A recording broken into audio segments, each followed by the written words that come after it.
Welcome to Marvel Champions podcast about Marvel Champions, the card game. I'm your host, Scott, and with me as always, my co-host, Ryan. All right, Scott, I am ready to talk about one of the things that, when this game originally started, one of the things I looked forward the most. Ooh, do tell. So, when this was announced many years ago, it's years now, isn't that crazy? Mm-hmm. When I first played it with you, I was like, oh, this is it? It's just like beating up a villain. And the reason why I felt that way was because I came from a background of the Lord of the Rings card game and also the Arkham Horror card game. You know, that's the same company, similar concepts in all of those. Some even same designers. Yes, that's correct. Some cross designing. And So, so when I played those, it's very story driven. You go through I guess in the concept of Marvel Champions, you go through different schemes in a way, and they tell a story, and you got to make progression. And I really enjoyed that story element and going through an adventure. And Marvel Champions really didn't have that in that first core box. I mean, they kind of did because the three scenarios in there are kind of connected. But when I heard that they were coming out with a new campaign box, I was pretty excited. yeah, and I want to say the first wave, too. It was like core box and then wave one, so you had a ton of heroes, but not as many villains. Yep. But So hold on one second. I want to give some credit where credit's due. I was going to do that too. Okay, go ahead. No, you by all means go. Just wanted to shout out, we had a listener reach out to us, Mr. Thomas. He asked about campaigns. He kind of wanted to see what our thoughts on campaigns were and what we think about campaigns as a whole and whether we like them, dislike them, what we think about some of the concepts within the campaigns, how each of the campaigns kind of differ a little bit, and we thought that was a great idea to talk about. So thank you, Thomas, for reaching out and letting us kind of talk about campaigns. That's right. So let's start off with the first, the OG, the Rise of Red Skull. Oh gee, I remember when this one came out and we were gonna get like to do the campaign. I remember we went and did this one in one sitting, Mm-hmm. and like playing it as a campaign from start to finish was, in my opinion, was really cool because I didn't come from that background of those other two LCGs to kind of get that feel of how the stories kind of would go from one to another or impact, Yep. reward, penalty, anything like that. So when we played this and like we finished it, I felt like I had accomplished something in my life. It took this long for you to accomplish something. Yes. Now I will say, small spoiler break here. If you've not played the Rise of Red Skull as a campaign, we will talk about some concepts and different things that may spoil your experience. So pause here, go play it, then come back. It's true.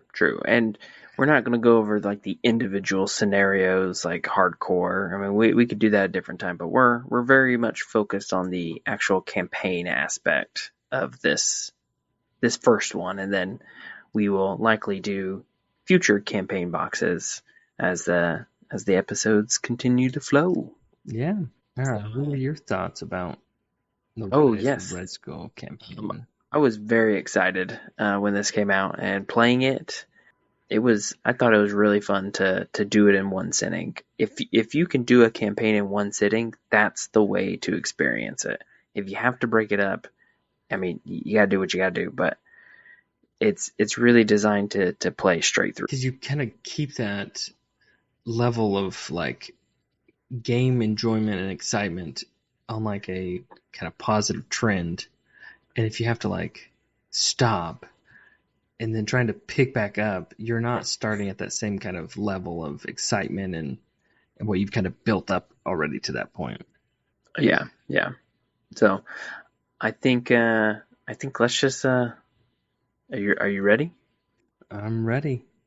Let's do it. So the first scenario was Crossbones, and the campaign aspect of it is he introduced the um, well, I guess it's not necessarily campaign aspect because his scenario you do include the experimental weapon, but it's I guess the concept after is the campaign part. Yeah, so he has a particular encounter set that has the potential to, well, at least one piece of it, at a minimum, will follow you throughout the whole campaign. So, what did you think about that? Like, you felt that if you kind of got a real bad one game of Crossbones, that it was going to potentially impact you for the rest of the campaign? Yeah, I think that was great. I think it made you. I mean, technically, if you don't read ahead, you don't know that those attachments will continue to follow you. So you may play it differently, but once you know it, you're like, we need to keep them on that first scheme as long as possible to try to avoid that continuation of those attachments. So, you bring up a good point, Ryan. When you're talking about campaigns and campaign rules, do you as a player try and stay as blind to what's what's moving forward as possible, or do you kind of take a little peek ahead? I generally try to stay more blind, even like before we even play the campaigns. Like you may see some of the like content that comes out, like content creator spoilers that they do and whatnot, and you'll look, but sometimes I won't because I don't want to be spoiled on what happens on the campaign because I Dang, want to experience it fresh. throw me under the bus. Hey, I mean, you like knowing that. I mean, how many times have you texted me like, "Hey, do you want to know what happens?" Yeah, now, so kudos to me. I do preference it like that. So I'm Yeah, not that yeah. guy. Normally, if it's just like one of the other podcasts, gets a card and they reveal it, and um, I don't really care for that. But if it's about like the story and the campaign cards, I'm kind of a little more hesitant to look into it. I will agree. Most of the ones I'm like, hey, look at this ally that they revealed, right? Yeah, Which has like very little, unless it's like a campaign ally, I guess. But let's say like a one of the player decks. I'm with you on that one. But the other thing I was going to touch on this is, and I don't know if it's just us playing the game and liking the game and how our minds think through, maybe some of the development of the game. But there's almost some times where like I feel like yeah, I know what they're gonna be trying to key in on, and we can kind of game the game to our benefit in that way. Be like, oh, yeah, this villain has this special thing with counters. We probably should have zero counters when we in the game. yeah, yeah. No, that's absolutely true. You kind of get into the this is how designers design it. And you do that. You're like, well, we need to make sure there's no threat on this game or there's no minions in play because you have this feeling that they might come back to haunt us. And that's what happens in this scenario is you don't want these weapons to be in play because they're going to haunt you later on. Right. So that's the one thing with this one is any of the experimental weapons that get added to the encounter deck are going to go on, and I think every single one of the setup is added to the encounter deck at like setup, which is a Yeah. cool concept. Like, I mean, having an absorbing man with a giant space rifle or whatever one of the experimental weapons is kind of fun that you wouldn't get in his normal scenario. So Yeah. I do like that the campaign can, in essence, make some of the villain scenarios slightly different play that Yep. you wouldn't normally be able to like get. I guess you could just add whatever encounter set, but it kind of you're following this guide, I guess. Yeah, and in particular, these weapons they can be pretty nasty especially for certain scenarios. So, like, if you get a certain one, you're like, oh no, I do not want to see this one go to this villain because it's going to make life that much harder. So, I thought it was fun. I liked the idea. It became frustrating after a while because you're like, oh my gosh, I'm tired of this exosuit. It's so annoying. Yeah. But hey, I mean, it's part of the game. It was Yeah. okay. And you play through the campaign again, and it's no longer the exosuit. It's his laser rifle or whatever it's officially called. What's it called? It's in here somewhere. Oh, there we go. Yeah, laser rifle. Yep. So Scott, how do you feel about the second victory thing you get? So The this one, upgrades. I think they, being the first campaign, they were really kind of basic in kind of the concept of what you get. Now, I want to say you get to pick, right? With this Yes, you one. get to pick one of the 4 tech upgrades, and that's a keyword tech because that was very beneficial for Iron Man at the time. Yeah, so it was. Yeah. It was a good cheat code. I felt like they all kind of did their own little thing, and you typically, when there's typically four, because it's a four-player game, up to four-player game, one's usually like something to do with attack or defense or thwarting or health or something like that. Um, I thought they were good. I think it was a struggle for some because like these first ones you get are like a one and done. Mm-hmm. Some of the wording was a little confusing because you like discarded it, but like once you've used it, it's pretty much done for the entire campaign. Yep. Got to remove it from the campaign log. That was the big phrase. Right. And with this one, you know, it was nice to know like that it was out there and you could use it as like caught off guard fodder if you needed to. But then there was some of that like balance of like, do I just hang on to it and go to the next one? Do I really need to play it? If you never hit a scenario where you needed to use it, you have the potential of like completely wasting it or at least getting to like the very end scenario and being like, well, I haven't played it so far. I might as well do it because it's the last scenario. Yeah, I mean they're all 4 of those are pretty decent. So Yeah, yeah, they were definitely like a big benefit. I mean, because you could add it to anything that you could make yourself better or fill in, whatever your weakness was. yeah, no, I think in this particular one, I think it made it nice. Number one, and we've talked about it before. It's got the setup that keyword, which is I don't know why it's not on hero card, but I think once you use it, yeah, it doesn't have the benefit, but it still has that setup keyword. You could use it again. No, I guess you can't No, because when you you have remove it, to because it says, look, you remove it from the log, right? Yeah, right, and once it's removed from the log, you technically, when it tells you yeah. to go look at the log, and if you have that card, put it Add in the that card. setup. Yeah. Yeah, So I mean, like you said, sometimes I found myself just kind of using it until like the very end to make life easier. Unless we were really in like a tough spot, but this particular campaign wasn't the most difficult one. I would Um, say that for the first half, yeah, the first couple that's for sure. scenarios you go through, but then I would say the tail end is where some of the difficulty picks up for this one. Yeah. So, but yeah, I thought it was for a first scenario, you get the attachments that carry on, and you get some basically one-shot upgrades. I thought that was fine. Good, Yeah. what it was. So let's move on to scenario 2. There really isn't any campaign set up. And I should mention to everyone, we're talking about standard campaign, not the expert. We have done expert on this one, but I think overall, we're just going to talk about standard here. Yeah, for the most part. Because, There, well, granted, the expert does add in some more complexity. Go out and take a look at some of those expert campaign only rules or whatever. yeah, yeah. So this one, there really isn't any extra setup. You just put whatever experimental cards you recorded, and then you put any cards that are in your log that keyword, the tech upgrades basically, and that's it. And you just go. Yep, that's it. And So, what did you think yeah, about the negative of Absorbing Man? Do you Let remember me what that is? see. It's the delay counters, I believe. Right. So you record the number of delay counters that he had at the end of the game. Yep.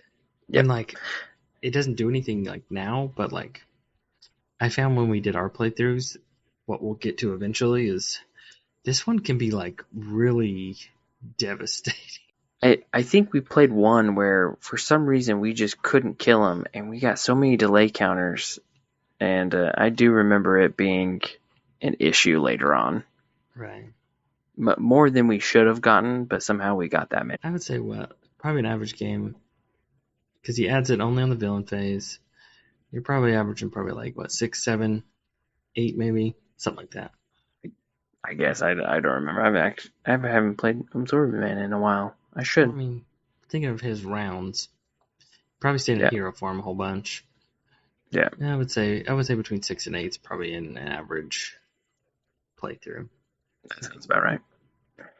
So that's one thing you got to do after you win, is those delay counters, and the other one is one of my favorite campaign upgrades in any campaign. You get the basic condition upgrades from the campaign set. Yeah, what did you think about those? I really liked them. When we first got them, I was like, "Oh yeah!" I love Right. that you got your basic, your +1 Thor, +1 attack, +1 defense, +1 recovery, but it also gave you health, and that was a big factor on which one to choose. I don't know if I ever truly got the recovery upgrade, but I mean, thinking about it, I'm more apt to get it with some of these other heroes. Um, but most of the time I got the Thor one. But I liked it. You got health, and you got a basic increase. That's a win-win to me. Yeah, these were nice. And it's permanent. Yeah, and setup. And setup. Yeah, I liked these. These were a fun addition to see, to be out and be like, this is nice. This is gonna follow me for the whole campaign. Yeah. Yeah. So I guess up to this point, we really haven't had too much like villain increase. I want to say at this point, I feel like the heroes almost have a bigger advantage over the villains. Yes. Yeah. No, I agree. I think at this point you're kind of dominating. So going into the third scenario, hopefully things will start to change, but not a whole lot. No, they don't, because really the setup's the same. You search Yep. for your cards that have the setup, and then you go grab the experimental weapons that are recorded from scenario 1. Yep.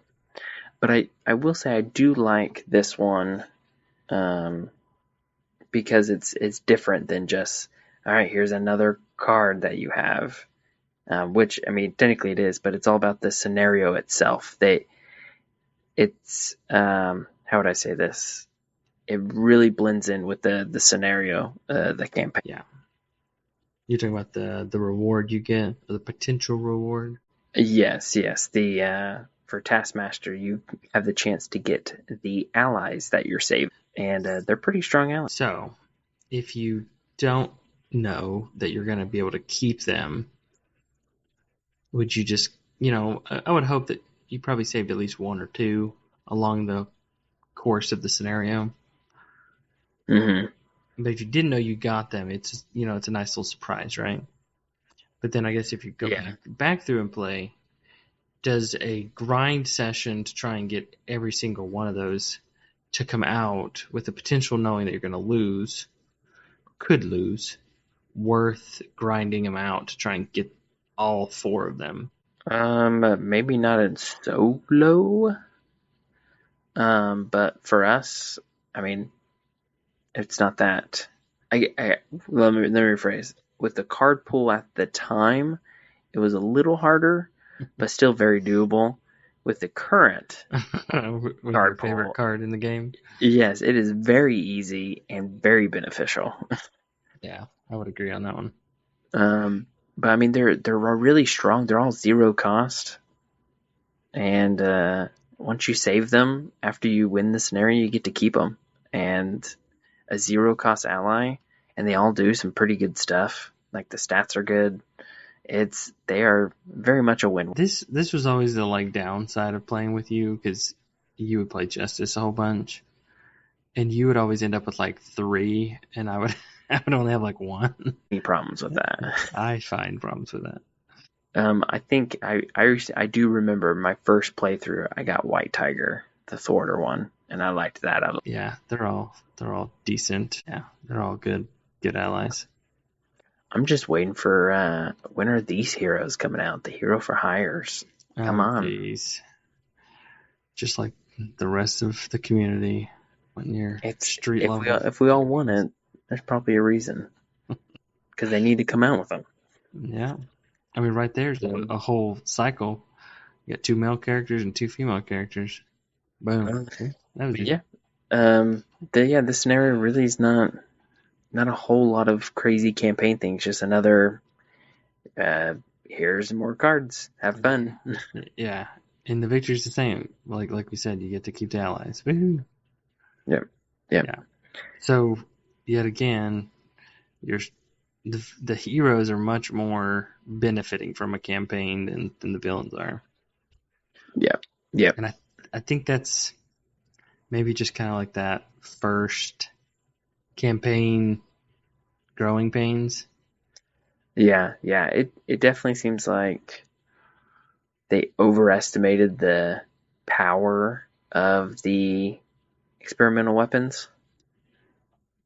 Because one or two experimental weapons do not equal a tech upgrade, the basic conditions, and some allies. Yeah. At this point in the game, And because it could be as little as 1, or I guess as bad as 4 experimental weapons just being randomly shuffled into the encounter deck. yes. If you're really terrible at that first scenario, We're looking at you. You know who you are. that's right. Me, I think I've actually done it where I've struggled.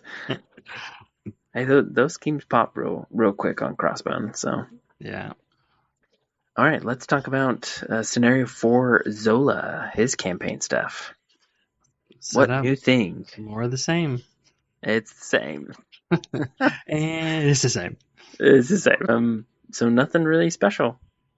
So, but I will say his scenario is tougher than the other 3, and with the right experimental weapon, it can be really tough. Because like if you have the one that gives him retaliate, that's 2 retaliate on just his stage 1. Yeah, that's rough. That's pretty rough. Yeah.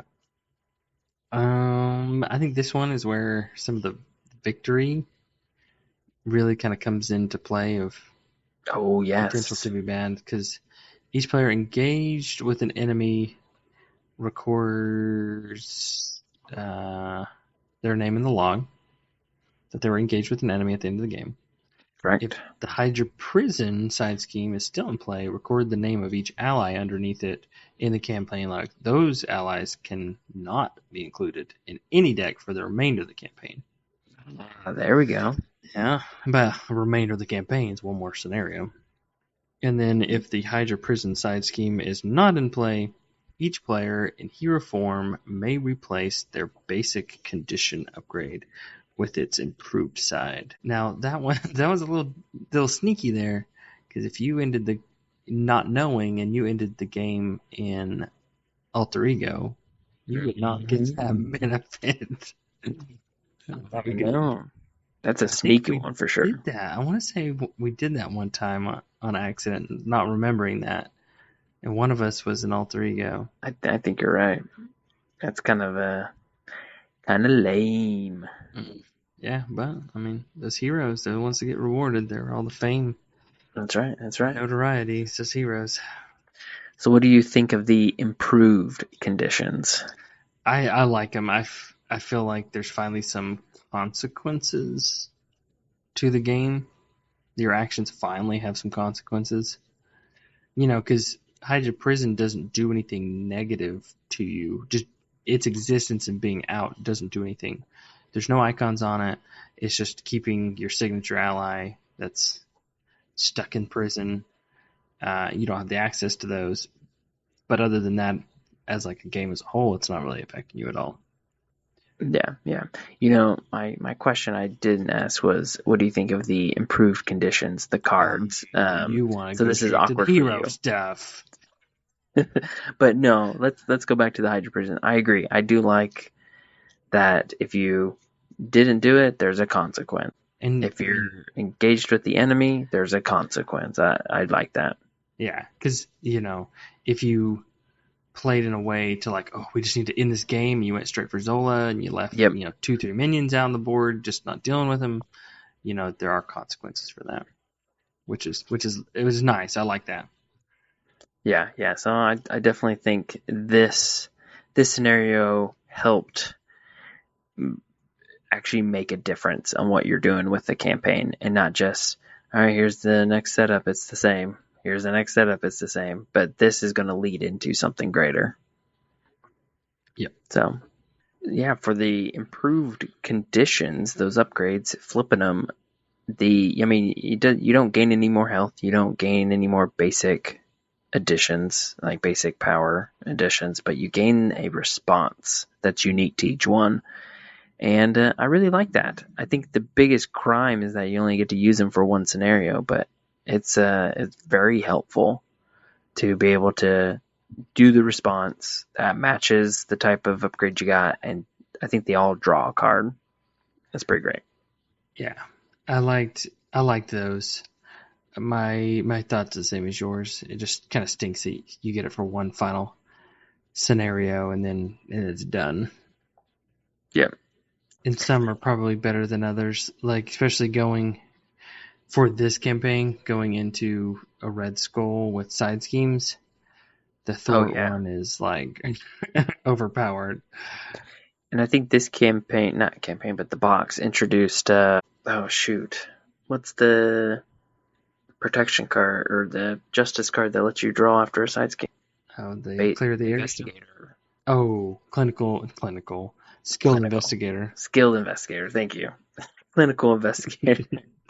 That's a Um, different yeah, topic. that combined with the Thor one, drawing 2 cards for a side scheme going into Red Skull, that's pretty powerful. Yeah, it's pretty good. Pretty good. Let's see how Red Skull does in the Well, campaign. let's see what those downsides and those penalties are. Finally, we get something other than just put these 2 cards into play. Yes, thankfully. So let's see. Same thing. It's your setup, your experimental weapons, but here's the kicker: place X threat counters on the main scheme, where X is the number of delay counters recorded in the campaign log. It says place X per player instead if you are playing an expert campaign. Because didn't we determine that you could potentially, I don't know if there was ever like an official ruling or anything, but like you could potentially start with the main scheme already popped, right? Yes. hmm If you have too many delay counters, it can pop it, Yeah. which is not great. Right. And just like for everyone to know, because we just talked about, like, if you're engaged with a minion, record it. That is for expert only. Yes. You have to engage. Oh no, you Get an deal encounter yourself an card. encounter card. Yeah. Yeah. And So then this one also, the expert, like if you lose all that hard work, you're just done. You just lose the campaign and you're done. yes. You don't get to Yeah. replay it. I do find it interesting that the consequence from the second scenario now comes into play for the fifth scenario. I do like I that. like it and I don't like it. Yeah. I don't know. I I hate that. Well, so what's your other method is like one goes straight into the other consequence, or you don't like to see it kind of down the line, down the timeline? I like that it's down the line, but I also I think what it is I like the idea of it being down the line, but there's nothing between there and now. Okay, If I there would was something else, agree. For this one, I would agree. yeah, in this campaign, it would just be nice if there was something else between. I would agree. So But that's it. That's the only thing you do in a normal setup. Mm, And then, of course, the victory, you win. right. I mean, victory, you win. Congratulations. Read the last page. Yeah, yeah. So, yeah, it's really reflecting back on this campaign. I have very fond memories of it, but like as a campaign itself, it really, I feel like it's lacking. Oh no, your eyes have been opened. Oh no. I would agree. Like, there are definitely some campaigns that we'll talk about that feel very. The campaign is like, oh, this is good, and you probably know which ones those are. But this one just feels like it was barely above just like playing the 5 scenarios separate, or together, Yes. because there was very little penalties on, and even like penalties is like a weird word, because like even if you win and everything, or even if you don't beat a certain thing, I still like it when there's some consequence either way that's being added, whether that's like a tiny consequence or like a big consequence, you know, as you're progressing through it. Because I feel like with this one in particular, we kind of pointed out, it felt like it was very hero dominant on the positives in the like scaling. The heroes got really strong, but the villains didn't really match it. It was like, okay, throw this one random one or two or three, experimental weapons into the deck, and they might come into play at some point in your game. Yeah, yeah. In this particular campaign, like especially with the card pools and heroes we have now, I would recommend if you play it to play. If you don't want to play expert, fine, but play like your standard setup, but include the expert part that talks about the expert campaign set, the obligations, Mm. because that at least adds a little bit extra to it. Now, I think the obligations, this one was a little different. Like, if the whole thing with the expert here too is that your health would stay the same, whatever health you ended the game with, the previous scenario, you would start with in the next scenario. And Yeah, I think you could take an obligation in order to heal yourself, but then you had to start the game with dealing with that obligation. yeah. I believe that's mostly accurate. I can't remember perfectly off the top of my head. Just go with it. Okay, we'll just go with it.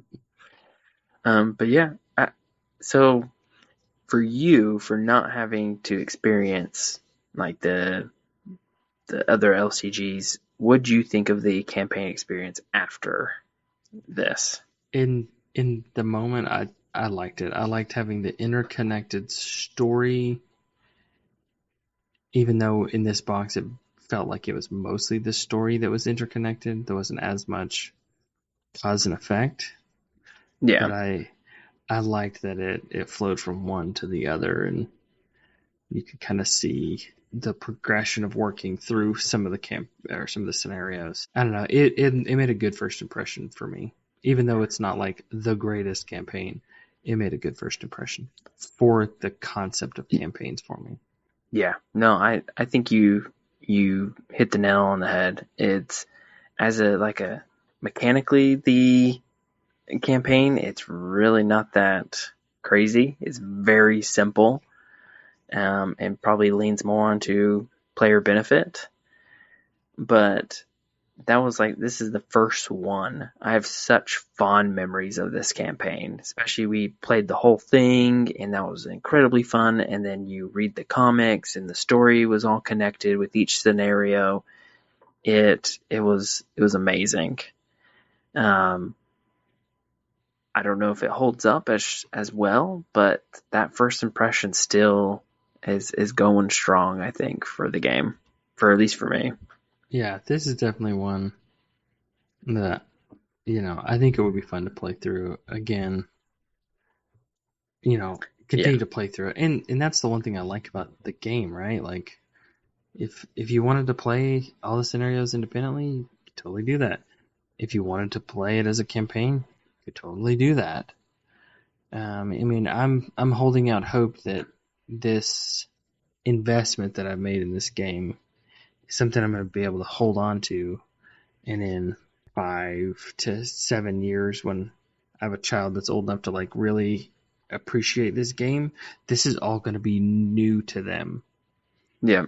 and be able to like see that first time experience, them experience that, and then me being able to kind of relive that through them is something that excites me. Yeah. Yeah. Hopefully. Yeah. And I think as a first campaign, it checks a lot of boxes. It's simple for new players.